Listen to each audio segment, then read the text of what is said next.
হিমন্ত বিশ্ব শৰ্মাৰ যেটো পপুলাৰিটি ড্ৰাষ্টিকেলি এটো কমি আহিছে গৃহ বিভাগ আৰু বিজেপি চৰকাৰ সম্পূৰ্ণভাৱে বিফল হৈছে সন্মানীয় তৰুণ গগৈ ডাঙৰীয়া সদায় তেওঁ কেবিনেটক সন্মান কৰিছিলে ডেমোক্ৰেসি লাইভলৈ স্বাগতম জনাইছো মই দেজি অনৰঞ্জনা মুখ্যমন্ত্ৰী ডক্টৰ হিমন্ত বিশ্ব শৰ্মাৰ সমালোচনাটো মুখৰ হৈ পৰিছে জ্যেষ্ঠ কংগ্ৰেছ নেতা তথা অসম প্ৰদেশ কংগ্ৰেছ কমিটিৰ সাধাৰণ সম্পাদক বিপুল গগৈ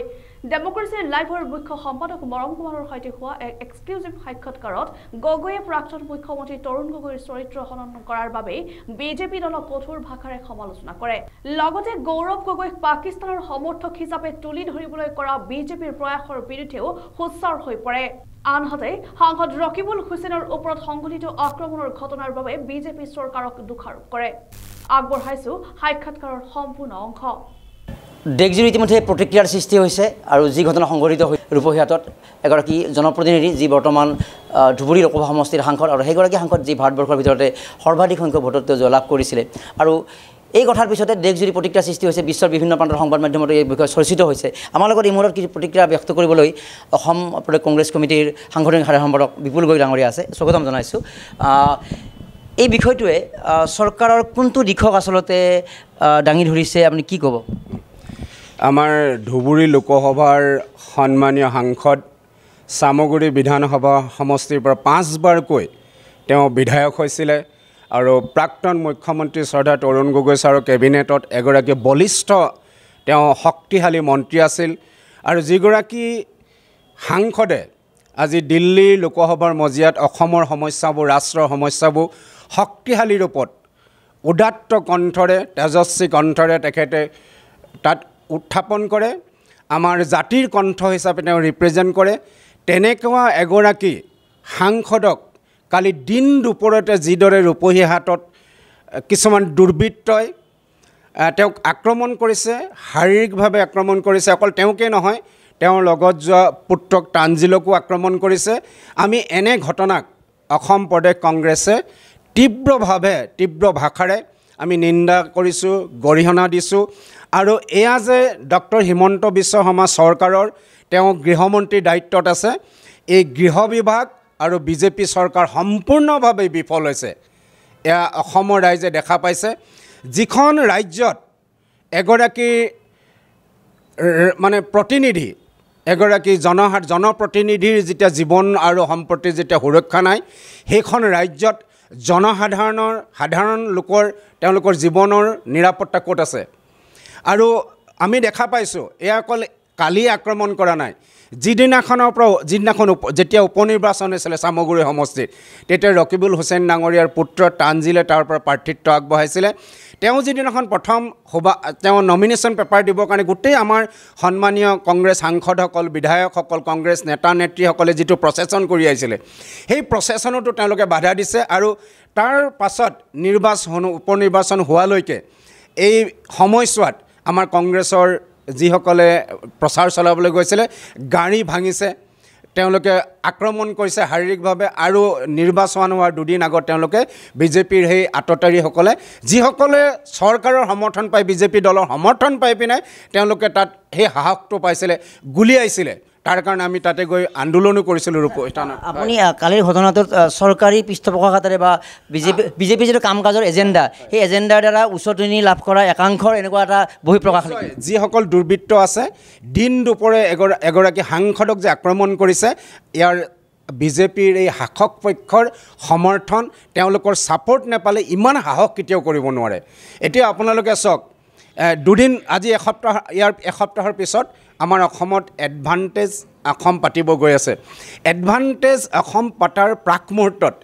এনেকুৱা যদি এগৰাকী সাংসদক যেতিয়া আক্ৰমণ কৰে তেতিয়া এইটো এটা কোনোটো সহায়মূলক পৰিৱেশ নাই হোৱা এই পৰিৱেশ বিনষ্ট কৰিছে আৰু যেতিয়া ইতিমধ্যে এই বাৰ্তাটো এই নিউজটো কালি যেটো ঘটনা হৈছে গোটেই ভাৰতবৰ্ষৰ চেনেলত ইভেন গ্লোবেল ইণ্টাৰনেশ্যনেল চেনেলতো গৈছে যে অসমত কি হৈছে চ' হাউ we can এণ্টিচিপেট এমিডছ such atmosphere that foreign investors will come and invest here. So this is the responsibility of Dr. Himanta Biswa Sarma to clarify this and to name those culprits, and they should be given exemplary punishment so that the fears which are creating in the minds of the people of Assam, people of India, and the global citizens, so that those international investors, they do not get afraid of such situation and they should come forward to Assam. আৰু মই হেতুৱে নহয় তেওঁলোকে আসলতে এয়া কি কৰিছে গোটেই তেওঁলোকৰ বিফলতাবোৰ ঢাকিবৰ কাৰণে হয়তো এটেনশন ডাইভাৰ্ট কৰাৰ এটা পলিচি হ'ব পাৰে আৰু দুটা প্ৰশ্ন এটা হ'ল আজি আপোনালোকৰ বিৰোধী দলপতি দেৱব্ৰত শইকীয়া ডাঙৰীয়াই এই বিষয়টোৰ আলোচনাৰ কাৰণে এঘণ্টা সময় বিচাৰি সভাস্থগিত প্ৰস্তাৱৰ বিচাৰিছিলে তাত বিজয় হাজৰিকাই সেই প্ৰত্যুত্তৰত ক'লে যে কেইটামান নাম ক'লে যিকেইটা এটা বিশেষ কমিউনিটিক প্ৰতিনিধিত্ব কৰে আৰু জিতু গোস্বামীয়ে দাবী কৰিছে এয়া কংগ্ৰেছৰ সমৰ্থক বা কংগ্ৰেছৰ ভিতৰুৱা কাজিয়া এতিয়া এই যে সভাস্থগিত প্ৰস্তাৱ নাকচ কৰি বুলি বিশ্বজিৎ দৈমাৰী বা অধ্যক্ষৰ আসনৰ পৰা কোৱা হ'ল এই কথাতে চৰকাৰে কোনখিনি মানসিকতাক প্ৰতিফলন কৰে বুলি অনুভৱ কৰিছে না চৰকাৰ চাওক আজি গোটেই এই যে আন্দোলনটো হৈছে ৰকিবুল হুছেইন ডাঙৰীয়াক যিটো শাৰীৰিকভাৱে কালি এটেক কৰিছে ইয়াৰ কাৰণে অকল তাতে না গোটেই অসমত আজি আমাৰ গুৱাহাটীৰ ৰাজীৱ ভৱন বাকী জিলা কংগ্ৰেছসমূহে আৰু সন্মানীয় দেৱব্ৰত শইকীয়াৰ নেতৃত্বত আমাৰ বিধানসভা য'ত চলি আছে তাৰ বিধায়কসকলে তাত প্ৰতিবাদ কৰিছে আৰু এই বিষয়টোৰ ওপৰত বিতংভাৱে আলোচনা কৰিব বিচাৰিছিলে কিন্তু তেওঁলোকে এইটো কথা ক'লেই নহ'ব যে কেইজনমান ব্যক্তিক সাধাৰণ ব্যক্তিক আনি ধৰি তেওঁলোকে জাষ্ট এটা দেখাব খুজিছে নহয় চৰকাৰ বহি থকা নাই ইয়াৰ বিহিত ব্যৱস্থা গ্ৰহণ কৰিছে ইয়াৰ কিন্তু নহয় ইয়াৰ অন্তৰালত যিটো তেওঁলোকৰ যিটো ষড়যন্ত্ৰ আছে যেটো কনস্পাইৰেসি আছে এই গোটেইখিনি উদ্ধাৰ কৰিব লাগিব আৰু এটা ইয়াত কোনো কোন জনগোষ্ঠীৰ মানুহ হয় কোন ভাষাৰ মানুহ কোন ধৰ্মৰ মানুহ হেয়া কথা নহয় culprits are always culprits they should be named and they should be given exemplary punishment. কালি বিধানসভাৰ ঘটনাৰ পিছত মুখ্যমন্ত্ৰী ডাঙৰীয়াৰ যিটো ইমিডিয়েট ৰিয়েকশ্যন আছিলে আৰু আপোনালোকৰ নেতা দেৱব্ৰত শইকীয়াই কৈছে এটা দায়হৰা আৰু তুলুঙা মন্তব্য আৰু মুখ্যমন্ত্ৰীৰ আসনৰ বাবে সভা নোপোৱা এটা মন্তব্য এই ক্ষেত্ৰত এই যে কৈছে যে তেওঁ ঠাইখন তালৈ যিসকল ৰূপহী হাতলৈ চামগুৰিলৈ যোৱা মানুহে কলা কাপোৰ পিন্ধি যাব সেইবিলাক অপৰাধীয়ে কাপোৰ পিন্ধি নাহে কিবা বেলেগ পিন্ধি আহিব নেকি আৰু কৈছে যে ৰকিবুল হুছেইনক আমি যাতে ডাবল নিৰাপত্তা দিম আগন্তুক সময়ত সেইবিলাক তুলুঙা মন্তব্য আপুনি চাওক আপুনি অসমৰ যিকোনো জেগা তেওঁ কৈছে সেইবিলাক আমাৰ জেগা নহয় বুলি কোৱা বুলি মই ফেচবুকত দেখা পাইছোঁ আপুনি চাওক অসমীয়া জাতীয় জীৱনৰ প্ৰাণ প্ৰতিষ্ঠাতা ধৰ্ম ভাষা সাহিত্যৰ বাটকটীয়া আধ্যাত্মিক চেতনাৰ কেন্দ্ৰবিন্দু বুলি ক'ব পাৰি নগাঁওখন সেই নগাঁও জিলাত অৱস্থিত চামগুৰি ৰূপহীহাট কোনো বিদেশীৰ জেগা নহয় সেয়া অসমৰ বক্ষস্থলত আমাৰ জাতিৰ এটা পৰিচয় অসমৰ পৰিচয় আমি বাহিৰত কওঁ নগাঁও আমাৰ গৌৰৱৰ স্থলী যে তাতে শংকৰদেৱৰ জন্ম হৈছিলে আজি বৰদোৱা গোটেই জাকত জিলিকি আছে যি বৰদোৱা চাবৰ কাৰণে বাহিৰৰ পৰা মানুহ আহে গতিকে তেনেকুৱা এখন ঠাই জিলাৰ সেই দুখন ঠাইক ইমান তেওঁ উপলঙামূলক যেটো তুলুঙা মন্তব্য কৰিছে ইয়া কেতিয়াও গ্ৰহণযোগ্য নহয় আমি অসম প্ৰদেশ কংগ্ৰেছে পুনৰ তীব্ৰ গৰিহণা দিছোঁ তীব্ৰ ভাষাৰে আমি গৰিহণা দিছোঁ এনেকুৱা কাৰ্য যাতে কেতিয়াও নহয় আৰু তেওঁলোকে ভাবে নেকি যে সাংসদ এগৰাকী বিধায়ক এগৰাকীৰ ওপৰত আক্ৰমণ কৰি আমাৰ কংগ্ৰেছৰ মন দুৰ্বল হ'ব কেতিয়াও নহ'ব গোটেই সমগ্ৰ অসমত আমি অসম প্ৰদেশ কংগ্ৰেছ কমিটি জিলা কংগ্ৰেছ ভাতৃভগ্নী সকলো কংগ্ৰেছ দলে আমি একত্ৰিত হৈকে আৰু আহি থকা দিনত আমি বিজেপিৰ বিৰুদ্ধে যুঁজ দিম স্বৈৰতন্ত্ৰ গুণ্ডাতন্ত্ৰ যিবোৰ চলিছে গণতন্ত্ৰৰ ঠাইত গণতন্ত্ৰক যিটো আজি ৰোগগ্ৰস্ত কৰিছে গণতন্ত্ৰৰ যাত্ৰা যিটো বিনাশ কৰিছে ইয়াৰ প্ৰতিবাদ কৰিম আৰু আমি দুগুণ শক্তিৰে জাতিৰ পিতা মহামানৱ মহাত্মা গান্ধী বাবা চাহেব আম্বেদকাৰ পণ্ডিত জৱাহৰলাল আবুল কালাম গোপীনাথ বৰদলৈ এওঁলোকে যিখন ভাৰত স্বাধীন ভাৰত আমাৰ হাতত অৰ্পণ কৰি থৈ গৈছে যিখন জাতীয় পতাকা সদায় উৰি আছে নীল আকাশত সেইখন পতাকাক অভিবাদন জনাই আমি আৰু অধিক শক্তিৰে আমি কাম কৰিবৰ কাৰণে আমি সংকল্পবদ্ধ প্ৰতিশ্ৰুতিবদ্ধ এখন এটা বক্তব্য বিশেষকৈ তৰুণ গগৈ কেন্দ্ৰিক এই বিষয়টোৰ লগত যদিও সম্পৰ্ক নাই আজিৰ পৰা 2 বছৰ আগত সেইগৰাকী নেতাক তেওঁলোকে পদ্মভূষণ দিছিলে বিজেপিয়ে দিছিলে আৰু শেহতীয়াকৈ তেওঁ দিলীপ শইকীয়া বা গতিকে তেওঁলোকৰ ইক' চিষ্টেমে কৈ আছে যে তৰুণ গগৈ ডাঙৰীয়া দুৰ্নীতিৰ চৰ্দাৰ এতিয়া মানুহ একেটা পক্ষ একেটা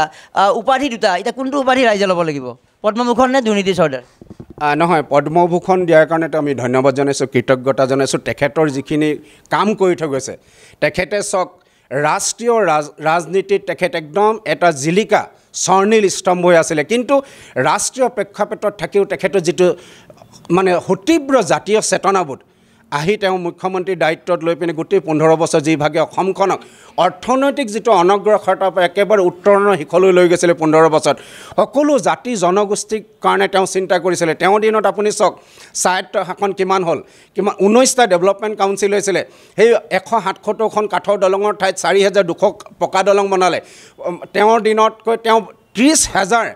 পকী ৰাষ্ট্ৰ 30,000 কিলোমিটাৰ পকা ৰাষ্ট্ৰ বনালে তেওঁ কিমান ইউনিভাৰ্চিটি আনিলে 3খন ইউনিভাৰ্চিটি আছিলে আগতে 19খন ইউনিভাৰ্চিটি হ'ল গতিকে এনেকুৱা ধৰণৰ তেওঁ কাম কৰি থৈ গৈছে নেশ্যনেল গেমছৰ ষ্টেডিয়ামো বনালে নেশ্যনেল গেমছৰ বনাইছে নাইপাৰ বনাইছে চিপেট বনাইছে উইমেন ইউনিভাৰ্চিটি বনাইছে নেশ্যনেল ইনষ্টিটিউট অফ ডিজাইন বনাইছে Tata institute of social science এনেকুৱা ধৰণৰ বহুত আছে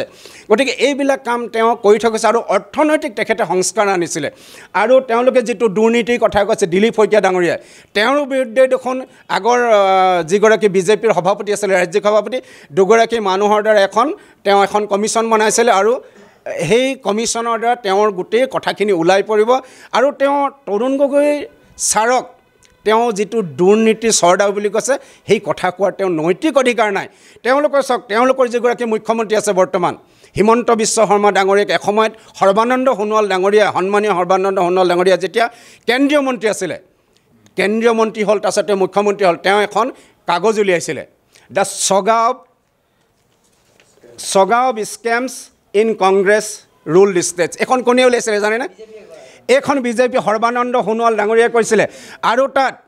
লুই বাৰ্গাৰ্ছৰ যিটো মানে ট্ৰেঞ্জেকশ্যনত তেওঁ যিটো স্কেম হৈছিলে তাত মুখ্য তেওঁ মানুহ হিচাপে তেওঁ কৈছিলে ইয়াত চাওক এইটো demanding CBI inquiry in Assam কাৰ এগেইনষ্টত কৰিছিলে হিমন্ত বিশ্ব শৰ্মাৰ এগেইনষ্টত এইটো গুৱাহাটী ৱাটাৰ ছাপ্লাই যিটো জাইকাৰ স্কিমটো আৰু ইয়াত চাওক the key suspect of the scam in Assam কাৰ নাম লিখা আছে চাওক হিমন্ত বিশ্ব শৰ্মা ডাঙৰীয়া কিন্তু এওঁৰ এগেইনষ্টত CBI ইনকুৱাৰী কৰালেনে একো কৰা নাই সৰ্বানন্দ সোণোৱাল ডাঙৰীয়া সন্মানীয় তেতিয়া কেন্দ্ৰীয় মন্ত্ৰী তেওঁ 5 বছৰ তেওঁ মুখ্যমন্ত্ৰী হ'লনে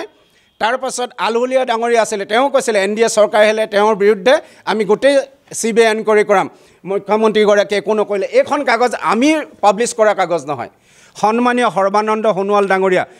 মোদী ডাঙৰীয়া একদম ঘনিষ্ঠ এগৰাকী শক্তিশালী কেন্দ্ৰীয় মন্ত্ৰী তেওঁ মুখ্যমন্ত্ৰী আছিলে সেই কালচোৱাত কিন্তু এই CBI নকৰিলে গতিকে এনেকুৱা ধৰণৰ বহুত আছে আজি তেওঁলোকৰ দিনতে চাওক আমাৰ ৰাম মন্দিৰ বনালে লিকেজ ওলালে পাৰ্লিয়ামেণ্টৰ ভৱনটো নিৰ্মাণ কৰিলে তাৰপিছত উদ্বোধনৰ পাছত তেওঁলোকে বৰষুণে জাক দিলে লিক হ'ল হয়নে নহয় বিহাৰত এখনৰ পাছত এখনকৈ আমাৰ দলংবোৰ ভাগি পৰিলে এনেকুৱা দুৰ্নীতি বহুত লিপ্ত আছে কিন্তু তেওঁলোকে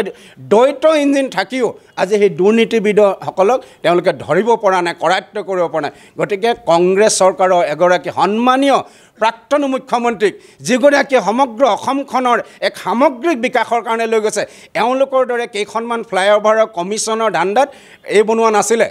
ছাৰে গোটেই অসমখনক এটা সুন্দৰ যাত্ৰাৰে আমাৰ স্বৰ্ণীল সপোনৰ সেই মানে উত্তৰণৰ শিখৰলৈ লৈ গৈছিলে সেইগৰাকী স্বনামধন্য ব্যক্তিক তেওঁ আমাৰ দিলীপ শইকীয়া ডাঙৰীয়াই যিদৰে বেয়াকৈ কৈছে দুৰ্নীতিৰ চৰ্দা বুলি কৈছে আমি এই কথাখিনিক তেওঁক নিন্দা কৰিছোঁ নিৰ্বাচনলৈ এবছৰ থকা মুহূৰ্তত যি APSC স্কেমৰ বিপ্লৱ কমিটিৰ প্ৰতিবেদন প্ৰকাশ পাইছে আৰু এই কমিটিখনৰ যিখিনি আমি অধ্যয়ন কৰি যিখিনি গম পালোঁ ডাক্তৰ মৃগেন শইকীয়া নামৰ এগৰাকী ব্যক্তিৰ বক্তব্যৰ ভিত্তিত বহু কথা কোৱা হৈছে আৰু এই কথা ওলাইছে যে বহুত সীমাবদ্ধতা আছে তদন্ত কৰিলে আৰু বহু কথা ওলাব তাৰমানে তদন্ত নকৰাকৈ সীমাবদ্ধতা ৰাখিয়ে আৰু গোটেই বিষয়টোত তৰুণ গগৈ ডাঙৰীয়াক এটা বিশেষভাৱে এটা ভিলেইন হিচাপে তেওঁলোকে প্ৰক্ষেপিত কৰিছে মই এটা কথা কওঁ তেওঁলোকে প্ৰথম কথাটো আনিছে যে আমাৰ ৰাকেশ পাল ডাঙৰীয়াক এপইণ্টমেণ্ট সংক্ৰান্ত কথা কৈছিলে মই এতিয়া কওঁ আপোনাৰ আগত যে মুখ্যমন্ত্ৰী ডাঙৰীয়া তেতিয়াৰ সন্মানীয় তৰুণ গগৈ ছাৰে তেওঁলোকে হয়তো আৰু এজন মানুহৰ কথা ভাবিছিলে চেয়াৰমেন দিবৰ কাৰণে এগৰাকী ৰিটায়াৰ্ড ছিনিয়ৰ IAS অফিচাৰ আছিলে কিন্তু তাৰ পাছত সন্মানীয় তৰুণ গগৈ ডাঙৰীয়াই সদায় তেওঁ কেবিনেটক সন্মান কৰিছিলে কেবিনেটৰ মন্ত্ৰীসকলৰ মতামতক তেওঁ সদায় সন্মান কৰিছিলে যিটো বৰ্তমান ইয়াত দেখা পোৱা নাই আজি বৰ্তমানৰ সন্মানীয় মুখ্যমন্ত্ৰীগৰাকীয়ে তেওঁ কেবিনেটৰ কোনো মন্ত্ৰীৰ পৰা কোনো মতামত নলয় পৰামৰ্শ নলয় পাব্লিক প্লেছত তেওঁ এগৰাকী কেবিনেট মন্ত্ৰীকো যিকোনো ধৰণে কথা কয় কিন্তু আমাৰ প্ৰাক্তন মুখ্যমন্ত্ৰী সন্মানীয় তৰুণ গগৈ ছাৰে কেতিয়াও তেনেকৈ কোৱা নাছিলে তেওঁ ইভেন কেবিনেট মন্ত্ৰী বুলি নহয় যিকোনো এজন সাধাৰণ ব্যক্তিকো কেতিয়াও এনেকৈ নকয় সদায় মৰমেৰে কথা কয় সন্মানেৰে কথা কয় গতিকে সেই ক্ষেত্ৰত তেওঁ আকৌ কেবিনেট মন্ত্ৰীসকলে য'টো পৰামৰ্শ দিছিল তেওঁলোকৰ পৰামৰ্শৰ ভিত্তিতে তেওঁ এপইণ্টমেণ্ট হৈছিল আৰু এতিয়া যিটো প্ৰতিবেদন দিছে এই প্ৰতিবেদন আমাৰ বিপ্লৱ শৰ্মাৰ প্ৰতিবেদন তাত নিশ্চয় বহু কথা আছে মইতো সেইখন কিতাপখন পঢ়া নাই কিন্তু কালি এগৰাকী দেখিছোঁ retired police officer Mukul Saikia ডাঙৰে বহুখিনি কথা আমাৰ টিভি চেনেলত কৈছে গতিকে ৰাইজে তাৰ পৰা নিশ্চয় ক'ব মই তাত বেছি কমেণ্ট নিদিওঁ বাৰু 21ৰ আগত তেওঁলোকে এটা এজেণ্ডা নিশ্চয় কৰিছে তো 21ৰ আগত ইয়াৰ নিগেটিভ ইম্পেক্ট কিবা হ'ব নে আপোনালোকে 26ৰ বাবে তো নে আপোনালোকে চিম্পেথি ক্ৰিয়েট কৰি এইটো আপোনালোকৰ বাবে লাভৱান হোৱাৰ সম্ভাৱনা থাকিব ক্ষতি হ'ব নেকি কংগ্ৰেছৰ ক্ষতি হ'ব নেকি কংগ্ৰেছৰ লোকচানৰ কথা ইয়াত মই এটাই কথা কওঁ যে হিমন্ত বিশ্ব শৰ্মাৰ যিটো পপুলাৰিটি ড্ৰাষ্টিকেলি এইটো কমি আহিছে ডিক্লাইনিং আৰু অসম প্ৰদেশ কংগ্ৰেছৰ যিটো গ্ৰহণযোগ্যতাটো ৰাইজৰ মাজত এইটো বাঢ়ি আহিছে এই যে তেওঁ ডিক্লাইনিং এণ্ড গ্ৰ'য়িং এইটোৰ মাজত এটা পাৰ্থক্য আছে কাৰণে তেওঁ শংকিত হৈছে গতিকে অসমৰ ৰাইজক তেওঁ বিভিন্ন এই ধৰণৰ ঘটনাবোৰ ঘটাই এটা বিভ্ৰান্তিমূলক এটা পৰিৱেশ সৃষ্টি কৰিব খুজিছে কিন্তু আমি অসমবাসীৰ ওপৰত আমাৰ সম্পূৰ্ণ আস্থা আছে যে আহি থকা দিনত কোনটো ভাল কোনটো বেয়া কথা অসমৰ ৰাইজে এইটো বিচাৰ কৰিব আৰু mandate will be given by the voters public Gaurav Gogoi Pakistani কানেকশ্যনৰ জৰিয়তে এটা অপযোগ বদনাম দিয়াৰ নিশ্চয় এটা প্ৰয়াস কৰাৰ আমি লক্ষ্য কৰিছোঁ আৰু এই ক্ষেত্ৰত যিহেতু অৱশেষত সেই পাকিস্তানী ব্যক্তিগৰাকীৰ বিৰুদ্ধে গোচৰ দিলে অৰ্থাৎ অৱশেষত ভিক্টিম কৰা হ'ল তাৰমানে ডাবল ষ্টেণ্ডাৰ্ড বিষয় এটা ওলাই পৰিলে আৰু অৱশেষত ক'ৰবাত গৌৰৱ গগৈৰ জয় হ'ল নেকি এই বিষয়টোত আৰু বিজেপি যিটো কৌশল কৰিছিলে যে আমি এটা আমি বন্দী কৰিম এই বিষয়টোৰ দ্বাৰা সেইটো ব্যৰ্থ হ'ল নেকি মই এইটো কথা শুনক ইয়াত গৌৰৱ গগৈ জয় পৰাজয় ইয়াত কথা নাই গৌৰৱ গগৈ এটা ইম্পৰ্টেণ্ট বিষয়ত তেওঁ এটা ইউথ ফৰাম অফ কি আছিলে youth forum of foreign policy তেওঁ এটা অৰ্গেনাইজেশ্যন আছে যিটো অৰ্গেনাইজেশ্যনৰ পৰা তেওঁ আমাৰ দিল্লীত থকা হাই কমিশ্যনবিলাকলৈ বহুত ছাত্ৰ ছাত্ৰীক তেওঁ লৈ গৈছিলে তাত